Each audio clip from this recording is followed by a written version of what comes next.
ठीक, आप बताओ बेटा, बैठ जा। त्रेता में बताया उनने, आप बताओ। त्रेता में नहीं, हाँ बताओ।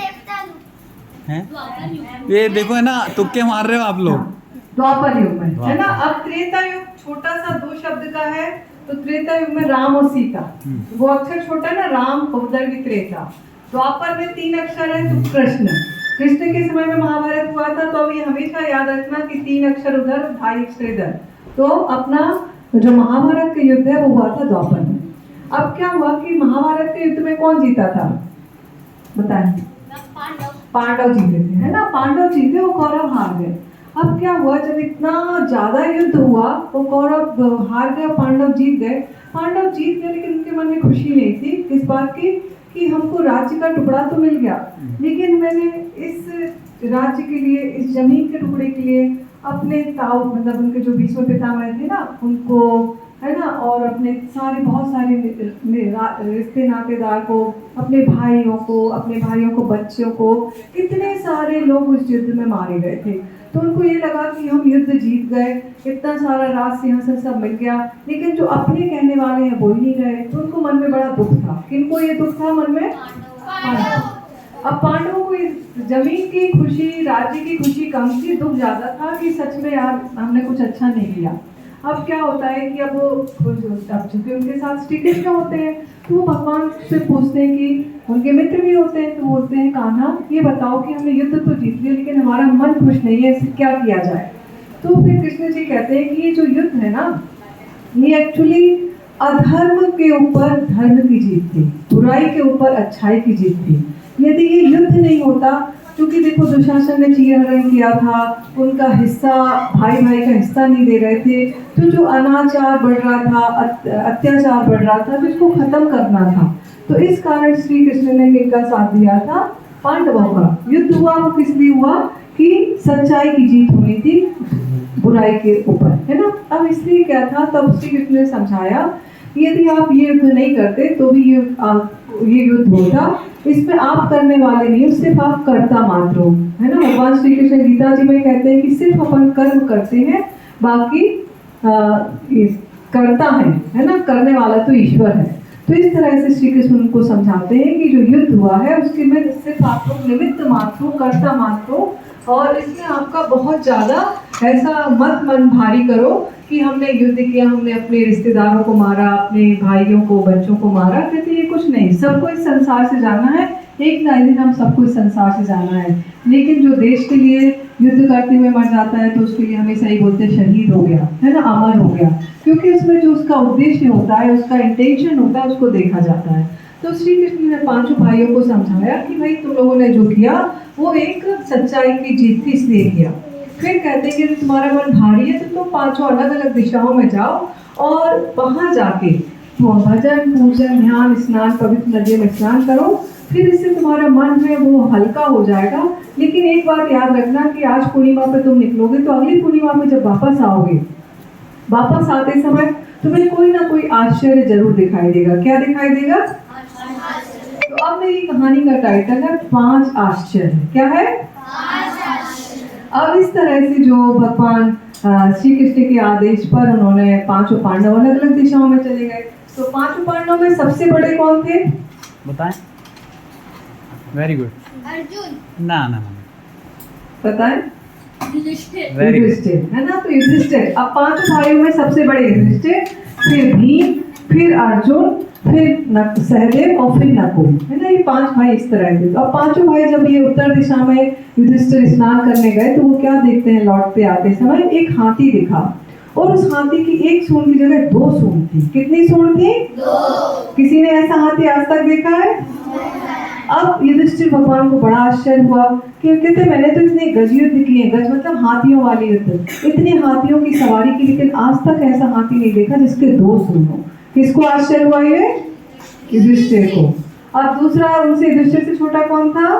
भीम। क्या देखते हैं, जैसे भीम भी अब पूर्व दिशा की तरफ गए, वो भी अपना ब्रह्मपुत्र नदियों में स्नान किया, है ना, सारा देवी देवताओं के दर्शन किए। जब वापस आ रहे थे तो उन्होंने क्या देखा, एक बहुत सुंदर दूर पक्षी है, एकदम श्वेत सफेद रंग का, है ना, इतना सुंदर लग रहा है कि वो दूर से उसके प्रति आकर्षित होते जा रहे कौन है, और पास से मोर दिखता है ना आपको, आप पास जाके देखने की कोशिश करते हो, तो भीम भी उसके पास जा रहे हैं, देख रहे हैं, और फिर और पास जाके देखते हैं, अरे कितना सुंदर है, कितना एकदम सफेद, कितना सुंदर, अरे इसके पंखों में तो वेदों की ऋचाएं लिखी हुई है ना, वेदों के श्लोक लिखे हुए हैं, उनको दूर से दिखता है, और नजदीक जाते हैं, फिर देखते हैं अरे ये तो मांस खा रहा है, फिर वो सोचते हैं कैसी बात है, एक तरफ तो जहाँ वो इतना शुद्ध है, साफ है, सुंदर है, उसके पंखों पे वेदों की ऋचाएं लिखी हुई हैं, और दूसरी तरफ वो मांस खा रहा है, कि बोले ये कैसे संभव है कि एक तरफ धर्म इतना और एक तरफ ये इस तरह से मांस खा रहा है। ये आश्चर्य किसको हुआ? भीम को। अब तीसरा जो कौन थे? अर्जुन। अर्जुन दक्षिण में गए हुए थे, तो वहां पे उन्होंने कावेरी नदी और सब जगह स्नान करके और पूरे मंदिरों के दर्शन, रामेश्वरम सब जगह, फिर जब वो लौट के आ रहे थे तो उन्होंने एक आश्चर्य देखा कि जैसे 4 कुएं हैं, है ना, एक ये बॉर्डर है, मैदान है, उसमें से 5 कुएं हैं, 4 कुएं किनारे किनारे पर है और एक बीच में है, और जो 4 कुएं हैं ना उनमें इतना पानी भरा हुआ है कि हाथ से पानी निकाल लो, है ना, तो अर्जुन सोचते हैं कि इतना पानी भरा हुआ है, लेकिन जो बीच का कुआं है वो कैसा है? खाली है, और उसमें मिट्टी, धूल, कंकड़, पत्थर दिख रहा है। अच्छा ये बताओ कि कुआं में पानी आता कहाँ से है? जमीन से। जब चारों तरफ के 4 कुएं भरे तो बीच का खाली हो सकता है क्या? है ना, तो इसलिए अर्जुन को भी आश्चर्य हुआ कि ये कैसे संभव है कि 5 कुएं हैं, चारों तो भरे और बीच का खाली है। अब इस तरह अर्जुन को आश्चर्य हुआ। अब सहदेव की बारी आई, तो सहदेव जी क्या देखते हैं कि एक चट्टान का टुकड़ा है, जैसे पहाड़ होता है ना बहुत, उसके ऊपर बहुत बड़ा चट्टान का टुकड़ा है, और वो नीचे नीचे, जैसे अभी आप देख रहे हो न्यूज में भी बहुत चट्टानें टूट के गिर रही है, तो ऐसी बहुत बड़ा चट्टान का टुकड़ा उस पहाड़ से नीचे गिर रहा है, वो एक मोटी चट्टान के आगे आ जाती है, तब भी वो चट्टान का टुकड़ा नहीं रुकता, रोल रोल करके उससे भी आगे आ जाता है ना, फिर मोटा पेड़ आता है, उससे भी वो चट्टान का टुकड़ा नहीं रुक रहा है, फिर भी घूम घूम के आ जा रहा है, फिर एक कुछ भी नहीं है, एक वो चट्टान का टुकड़ा रुक गया, तो एक छोटा सा तिनका था, वहां जाके रुक गया। अब सहदेव सोचते हैं कैसे संभव है कि इतना चट्टान का टुकड़ा एक बड़े चट्टान से नहीं रुका, एक मोटे वृक्ष से नहीं रुका, एक तिनके से रुक गया। हमको बड़ा आश्चर्य हुआ। आगे समझ में। अब छोटे भाई कौन थे? नकुल। अब नकुल ने क्या देखा कि एक गाय अपने बच्चे को प्यार कैसे करती है? बताओ, गाय बच्चे को प्यार कैसे करती है? बताओ। चाट करके। वेरी गुड, चाट के। तो गाय अपने बछड़े को ऐसे प्यार करी, उसको चाट रही है, लेकिन चाटते चाटते है ना, बच्चा तो नरम उसकी स्किन है, उसको खून आ रहा है, तो भी वो गाय उसको चाट रही है। अब उसको लगता है माँ है कि क्या है, अपने बच्चे को कोई ऐसा प्यार करता है कि उसको खून आ रहा है, उसको दुख हो रहा है, तब भी वो उसको चाटे जा रहे हैं। तो इस तरह से 5 पांडवों को अलग अलग तरीके से आश्चर्य हुए। आगे इतने गाने समझ में। अब अगली पूर्णिमा आ गई, सब पांडव वापस आए। अब सब पांडवों के मन में ये था कि आखिर इसका अर्थ क्या है। वो सब ज्ञानी थे, लेकिन उनको समझ नहीं आ रहा था कि आखिर इसमें अर्थ क्या है इसका, आश्चर्य हुआ। अब दूसरे दिन तो उन्होंने सोचा जैसे ही सभा लगेगी हम तो कान्हा से पूछेंगे कि भाई इसका अर्थ क्या है ना, उनके मित्र थे। तो कान्हा जी पहुंचे, उनको आए, जैसे ही सब 5 पांडव आ गए, कृष्ण भी वहां राजसभा में चले आए। 5 पांडवों ने उनके पैर धुए, स्नान उनके ना चरण पूजन किया, फिर उन्होंने उनको सिंहासन दिया कि बैठिए, है ना, श्रीमद बैठिए, श्री कृष्ण को बैठाया। वो 5 बोले पांडव कि प्रभु आपने सत्य कहा था, हमको ऐसा आश्चर्य दिखा जो आज तक हमें जीवन में कभी नहीं दिखाई दिया, लेकिन ये समझ में नहीं आ रहा कि इसका अर्थ क्या है। ठीक है। अब श्री कृष्ण से जब युधिष्ठिर ने कहा कि प्रभु, तो उन्होंने कहा बताओ भाई क्या क्या आश्चर्य देखे। तो उन्होंने श्री कृष्ण ने कहा मैंने जीवन में एक भी हाथी ऐसा नहीं देखा जिसके 2 सूंड हैं, लेकिन वो हाथी ऐसा था उसके 2 सूंड हैं, इसका क्या अर्थ हुआ। तब श्री कृष्ण ने कहा कि जो महाभारत का युद्ध हुआ था उस समय द्वापर का भी अंत हो गया था, उसके बाद कौन सा युग आना था? कलयुग। Very good. तो सब श्री कृष्ण ने कहा कि आने वाला जो समय है वो कलयुग का समय है। अब ऐसे व्यक्ति होंगे कलयुग में, कई व्यक्ति ऐसे होंगे जिनके 2 मुंह होंगे, मतलब यूं तो कहेंगे हम ये सेवा कर रहे हैं, यहाँ डोनेशन दे रहे, ये कर रहे हैं, और पीछे से करोड़ों रुपए का गमन कर रहे हैं, है ना। तो एक ही व्यक्ति के 2 रूप, यानी एक हाथी के कितनी सूंड? 2। पहला आश्चर्य समझ में आ गया। अच्छा, अब दूसरा, भीम ने क्या देखा? पक्षी, है ना। भीम ने देखा पक्षी, उसके वेदों के पंखों पे ऋचाएं लिखी हुई है, बहुत सुंदर है, श्वेत है, लेकिन वो क्या कर रहा है?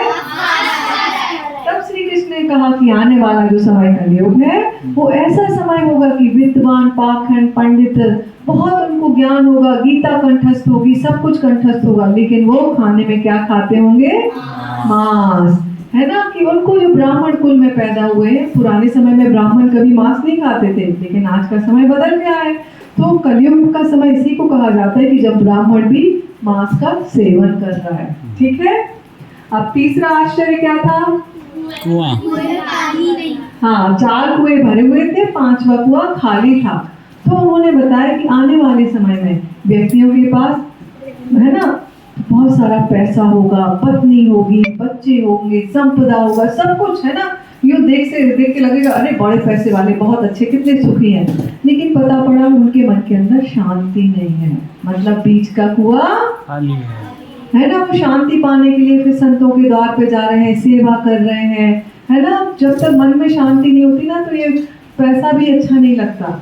आप कभी पढ़ना monk who sold his Ferrari, है ना, तो उसमें यही है कि बहुत सारा पैसा होता है, वो सारा पैसा छोड़ जाता है और एक सन्यासी जीवन जीता है, फिर वो वापस आता है क्योंकि उसके मन के अंदर शांति नहीं थी। ठीक है। और चौथा आश्चर्य क्या था? चट्टान का टुकड़ा, है ना। इसका अर्थ ये उन्होंने श्री कृष्ण ने समझाया कि कलयुग में ऐसे लोग होंगे। अभी आप देखते हो ना कि बहुत पैसा है लोगों के पास, लेकिन उसके बावजूद भी, वो पैसा होने के बावजूद भी क्या होता है कि उनको लगता है सुसाइड कर लें, भाई ये काम पूरा नहीं कर पा रहे, सुसाइड, है ना। कितने सुसाइडल केस आ रहे हैं, आते हैं ना, कि आपको लगता है कि यार मेरे साथ ये अच्छा नहीं हुआ, मैं मर जाऊं, है ना। तो इस तरह से बहुत सारे बच्चे ऐसे बहुत सारे इस समय ऐसे लोग होते हैं कि वो सोचते हैं ये मेरे से काम नहीं हो रहा, मैं मर जाऊं, है ना। जरा में फ्रस्ट्रेटेड हो जाते हैं, दुखी हो जाते हैं। तो मतलब कि जब मन उदास होता है ना, किसी का सिलेक्शन नहीं हुआ तो उसको लगता है अरे मैंने 12th पास नहीं कर पाई, मैं PSC में सिलेक्ट नहीं हो पाया, मैं मर जाऊं। उसके परिवार वाले समझाते कोई नहीं, कोई बात नहीं, मतलब एक पत्थर को, चट्टान को दूसरी चट्टान रोक रही है, परिवार वाले रोक रहे हैं, अरे कोई बात नहीं, नहीं हुआ तो नहीं हुआ, लेकिन वो नहीं मान रहा। फिर वो पेड़ आता है, पेड़ से भी चट्टान का टुकड़ा नहीं होता, मतलब उसके मित्र समझाते भैया कोई बात नहीं, नहीं हुआ तो मत होने दो, है ना। लेकिन वो तिनके का, मतलब उसके जीवन में कोई अच्छा आध्यात्मिक गुरु मिल जाए, ईश्वर का नाम उसके जीवन में हो, तो वो जो आत्महत्या करने से रुक जाता है ना। तो जो चट्टान का बड़ा टुकड़ा है वो कैसे रुक गया? एक तिनके से, ईश्वर के नाम पे भरोसा होने पे, है ना। जब अपना कोई इष्ट होता है तो अनिष्ट नहीं होता। ठीक है। और 5वां आश्चर्य क्या था? गाय अपने बच्चे को चाट रही है। इसका अर्थ ये हुआ कि आने वाले जो भी कलयुग चल रहा है उसमें पेरेंट्स बच्चों को लेके बहुत प्रोटेक्टिव हैं, हाँ, कि अरे तुम मार्केट जा रहे हो, वहाँ पैदल मत जाना, गाड़ियाँ आती है, मेरे साथ चलो, है ना, घर तक तो ले जाएंगे। अच्छा टीचर ने चपट लगा दी, क्यों लगा दी, मेरे बच्चे को क्यों मार दिया, ठीक है ना, ऐसे विरोध करते हैं। लेकिन मालूम है आपको, जब घड़ा बनाया जाता है मिट्टी का, तो उसको अंदर से तो हाथ देते हैं, बाहर से थप थप करते हैं, वो इसलिए कि उसका शेप बराबर आ जाए। तो जो ओवर प्रोटेक्टिव होते हैं पेरेंट्स अपने बच्चों के लिए, ये मत कर, वो मत कर, मेरे साथ चल, है ना, अपने पैरों पे, क्या होता है जैसे पतंग होती है ना, पतंग को आसमान में उड़ने नहीं देंगे तो खत्म है वो। जैसे पतंग का एक डोर आप पकड़े, पतंग को आसमान में उड़ने दो। पेरेंट्स को अपने बच्चों पे निगाहें रखना चाहिए, कहाँ जा रहा है, क्या कर रहा है, बाकी उसको अपने आप करने देना चाहिए। अदरवाइज जो बच्चे का नैसर्गिक विकास है वो नहीं हो पाता, और वो बच्चे को, जो पेरेंट्स को लग रहा है कि हम अपने बच्चे को बहुत अच्छे से पाल रहे हैं, एक्चुअली वो बच्चे को गाय की तरह चाट रहे हैं, उसको लहूलुहान कर रहे हैं, उसका जो स्वाभाविक डेवलपमेंट है वो नहीं हो पा रहा है, और बच्चा जो स्ट्रगल करके बच्चे आगे बढ़ रहे हैं समय के साथ, उससे पीछे रह जा रहा है ना। तो इस कहानियों से हमको ये पता पड़ता है कि द्वापर युग में श्री कृष्ण ने बता दिया था कि आने वाला कलयुग कैसा होगा, और उनका जो एक एक आश्चर्य था वो आज के समय से चरितार्थ हो रहा है कि नहीं हो रहा? हो रहा है ना। तो कुल मिला के कलयुग कैसा होगा, श्री कृष्ण ने उन 5 आश्चर्य के माध्यम से इनको बता दिया था पांडवों को। तो इस कहानी से हमें क्या क्या शिक्षाएं मिलती हैं, बताएं? हाँ, शिक्षा बताओ। यदि भोजन वाला, तो हमें कैसा भोजन करना चाहिए? सात्विक भोजन करना चाहिए। तीसरा कौन सा था? रखनी चाहिए। और चौथा क्या था? उसे नहीं घबराना चाहिए, जीवन में भगवान नाम को मानना चाहिए, है ना, उनका